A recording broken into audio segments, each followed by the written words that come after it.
You know, it's that time of year, isn't it, where every team is looking to get better, and you've got some closers out there that are looking to get traded. And so we're going to talk about that. We're going to look at the rookies and who is performing and who was hot but now is not.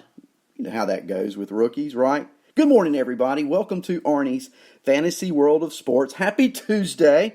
Lenny enjoyed the show. Lenny led me in. I thought I'd go ahead and start. So if you guys are in the chat room, we just keep right on going, right? If you have questions, let's send them in. And I'll be looking in the chat room. Some things it looks like I can repeat, and maybe some things not so much. You know, you never know with you guys. But it was a big day yesterday in the major leagues. And let's talk about some of the games last night. Looking at the standings, we'll go through that, and we'll talk about games that were of impact last night as we do that. The Yankees are sitting at 64-35, 99 games in. They lost last night to the Twins in the Bronx. In Minneapolis. They weren't playing in the Bronx, they were playing in Minneapolis. And something you never hardly ever see last night, and Lenny mentioned it, was catcher interference that led to a big run. The Twins win 8-6. The Yankees out-hit the Twins 13-8. But the Twins, they hit the home runs like you cannot believe. Let's take a look at the Twin box score. Garver went 3 for 4. Polanco, 2 for 3. Polanco hit his 14th homer. He led off the first inning with one out. That was the start of the home run barrage. Polanco's hitting 308 on the year. 2 for 3 last night. Cruz hit his 20th. He has also hit a first inning shot off Sabathia. Of course, he was involved in that catcher's interference late in the game that led to runs that put the Twins ahead to stay. Kepler hit his 25th, and when I say Kepler hit a bomb, he evermore hit a bomb. I mean, there was a no-doubter. Garver, as I said, went 3 for 4. He hit 2 home runs last night. He has 19 on the year. And remember, Garver is a part-time catcher. He doesn't even play all the time. That Twin catching tandem has just been incredible this year and has led to their success, really. And it was a game that the Twins needed to win.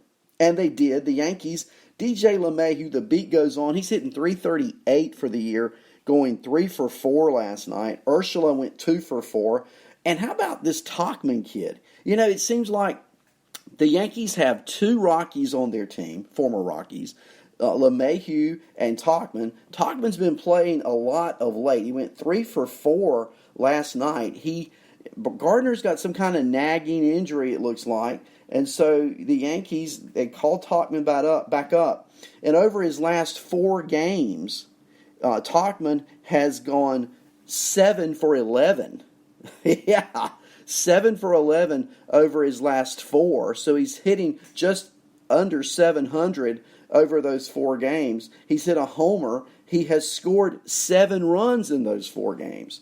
And I only mention Tauchman because if you check your lineup today, and if Tauchman's in the lineup, I'm sure if you're playing daily fantasy, he is a cheap buy, and he is a great buy. Gibson is pitching today for the Twins, and so it's a good day to grab Tauchman if he's in the lineup, cheap for DFS.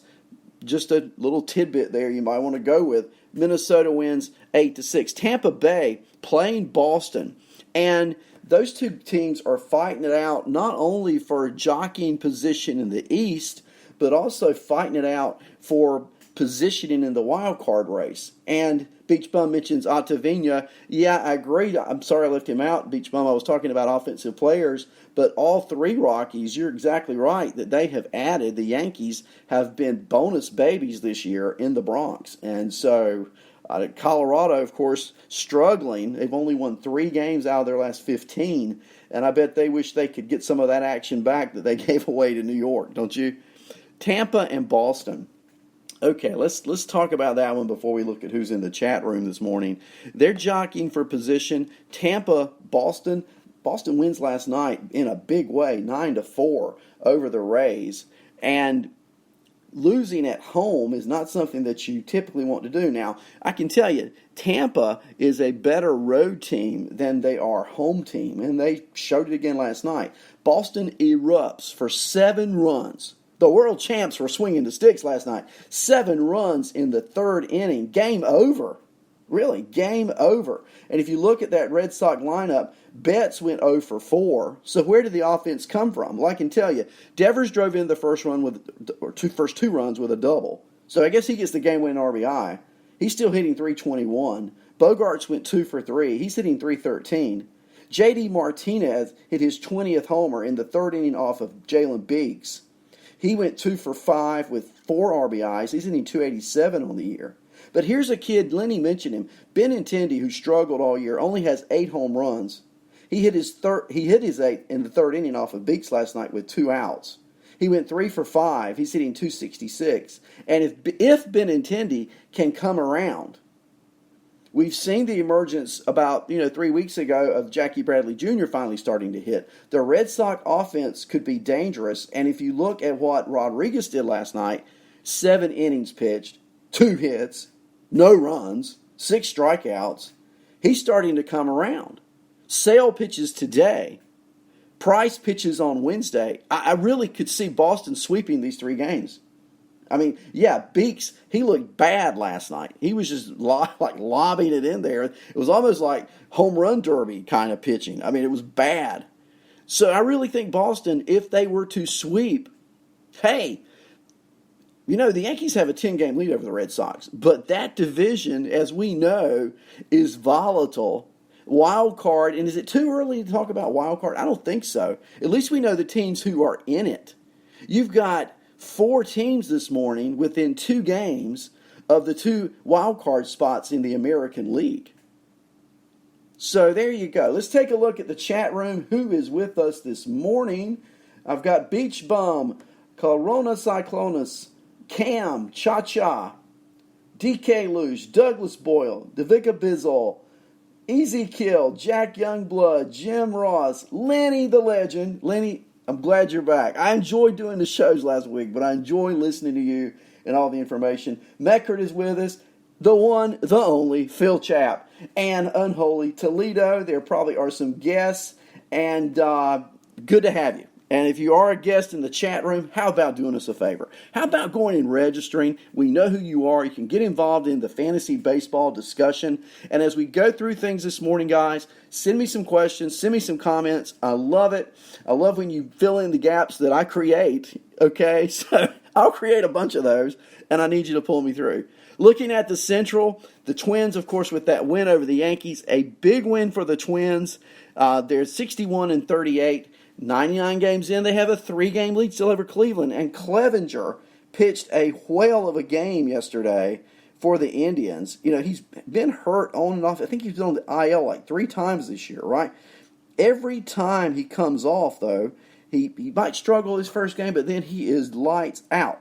So what did he do last night? 7 innings, 3 earned. He did give up 2 homers, struck out 7. He's 4-2 on the year. The Tribe, with 12 hits off of Toronto pitching last night, rookie Mercado went 2 for 4 with a triple and a homer. It was his 8th homer of the year. And I want to take pause for just a moment as we're talking about Mercado. I want to look at some of these rookies, and some of the rookies that we're going to talk about came up with a bang, and then the bullets ran out of the gun. Okay, Oscar Mercado, he's hitting 297 on the year, 8 homers, 28 RBIs, and 9 stolen bases. So when you look at the production coming in, a lot of people thought Mercado was a stolen base guy, and that was about it.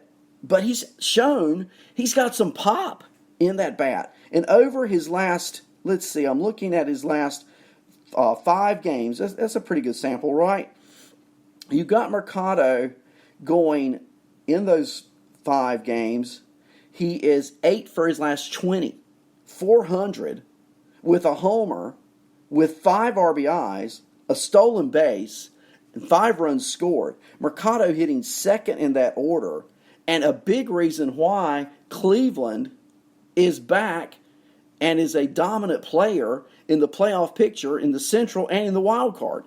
Pick your poison. They're good either way.